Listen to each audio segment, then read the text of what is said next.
Hello, everyone. Today's discussion will be about when they enjoy the ride. With me being a former rideshare driver, or you may be out there doing rideshare, or considering doing it, or heck, you may never want to do it. But you know that they enjoyed the ride when doing the ride they ask you certain probing questions like how long you've been driving. Give you compliments about your driving, like if you're driving smooth or you're not really changing lanes like that, you're not jerking the vehicle, they feel safe. Um, One way that I knew that my clients enjoyed how I was driving was sometimes they'll fall asleep. And they say in order to fall asleep while someone is driving, you have to be comfortable with them. In addition to that, I mean they don't even know who I was at the time. I mean, of course, they can read my profile and see how many rides I did and reviews and leave comments or read prior comments. But to hop into my vehicle and go to sleep like 5, 7 minutes in, that's pretty that's being pretty comfortable. And sometimes it took 5 minutes, sometimes it took 15 minutes. Outside of that, I really knew when I picked up like visitors, maybe from the airport or like other residencies where they were just coming into town for like 2 to 3 days. By the conclusion of the ride, they would, ask me my availability. They would ask me if I would be comfortable just coming to pick them up when they give me a call, and they would just pay me cash. And you know, cash always rules, and that always put a smile on my face. So I would tell them. Sometimes it was a he or a she. I would let them know that hey, I'm open. Just let me know when you need me to come and pick you all up, and then I'll be there and get you all to where you need to be. There was one occasion where I took a woman from her house to the airport. It was like 4 o'clock in the morning. She had to catch like a 7 o'clock flight for business. I got her there. The commute was about an hour away, give or take. However, I was able to get her there within 30 minutes. It did help. I will admit that it wasn't really too many individuals on the road. Either way, I got her there safe. I got her there fast. And again, she was sleeping so hard at the time. I believe her name was Sarah. She was snoring, which I get it. I was once told that I snore, but that's neither here or there. Once I got her to the airport in one piece, she thanked me for getting her there quickly. Also tipped me a wonderful tip. And then she gave me her business card. She let me know that she would be back in town within 4 days. And, we set up business there. And indeed, once I came back to pick her up 4 days later, that afternoon, I was able to get her back to her side of town. And this time, she did not fall asleep, but she was talking. And she was telling me how most drivers are just horrible drivers. And I wouldn't say I'm a prolific driver, but from what she was saying, I was above average. So, I took her and told her thank you. I just let her know that my goal was to get her from point A to point B safely, no collisions, aka accidents, not getting pulled over by the police, no shenanigans. And I was able to do that. So that just told me that she enjoyed the ride. And if I had any hesitancy, if she did or did not, she let me know that hey, she had a couple of friends. She was going to forward my information to them. She asked would she be cool with giving those individuals her name and my number, and I told her that's fine. And she was like, hey, just let them know that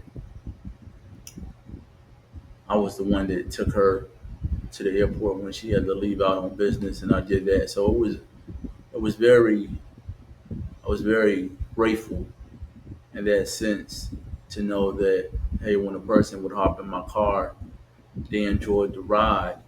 You know, on that occasion, they would, she told me. And then there were other occasions where they would say things like, hey, I wish this ride didn't have to end. I was enjoying the conversation. I was enjoying how you was weaving through traffic, you know, at a good pace, but not nothing reckless, not nothing crazy. But to my credit, that was kind of easy to do because I knew the layout of the city. I knew the busy spots for the most part, and I usually would pick up people all the time of the day. But on these occasions, it was like early in the morning. By a certain time in the DFW area, people would be to work a little earlier than normal, depending on the profession. Not to mention that I knew the back roads, um, so that was always a good feeling of hearing that. Hey, I enjoyed how you drove. I'm gonna leave you 4 stars, 5 stars, and especially when it's rained. There was one time I was driving in some crazy weather, and the weather was so bad, the rain was raining so hard that I wasn't able to see the lines. And they say when you're unable to see the lines, it would be wise for one to pull over. So that's what I did. I pulled over. I communicated that to my client that was in the back, and she said, "Hey, I understand." She said, "I don't even know how you made it this far." Now, mind you, at the time I had only been driving for 15 minutes. She expressed how she wouldn't have been able to make it that far, and in fact, it was raining so hard that I think we stayed in that parking spot that I pulled into inside of the HEB for about 30 minutes. And then after it died down and it was visible enough for me to drive, and I thought it was safe for not only myself but her. And of course, I had to watch out for the other drivers. I got back on the road, and I got it to her spot in a quick fashion. And once I got her to her destination, she informed me and thanked me for pulling over, and that was kind of the first time she ever experienced someone, a rideshare driver, taking the initiative to pull over, thinking about her safety. And I told her, it was no problem. I'm just doing what I'm supposed to be doing, and that even if I was driving alone, I would have did the same thing because I want to make sure I make it to my destination in one piece. I'm sure you all can understand what I'm talking about out there, even if you all do ride share, or if you just drive yourself, or even if you riding with a family member or a great friend, or even an enemy. Sometimes you may have to ride with the enemy. Depending on how the weather is, you want them to, take it easy on the road, not drive reckless. So I think everyone can relate. If you can relate, leave a comment below and tell me if you've experienced that and how was your experience having someone pull over, waiting for the crazy weather to die down. Um, but I mean, doing ride share, it was a wonderful experience. And one thing that led to that was just getting the communication with the client, because once the ride concludes, they can still go on the app and leave a comment if they like your driving, if they don't, and that's fine and dandy.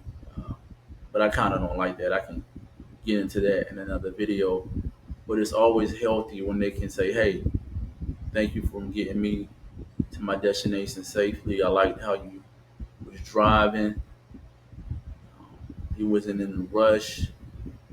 Uh, you allowed me to sleep because sometimes they would fall asleep, or I would speak when they would initially get in, but I wouldn't press them for conversation. I've had some people thank me for that, And either way, through it all, I was just always, grateful to have a client hop into my car and they don't be like crazy, doing nothing foolish, putting my life in danger, or the people on the road.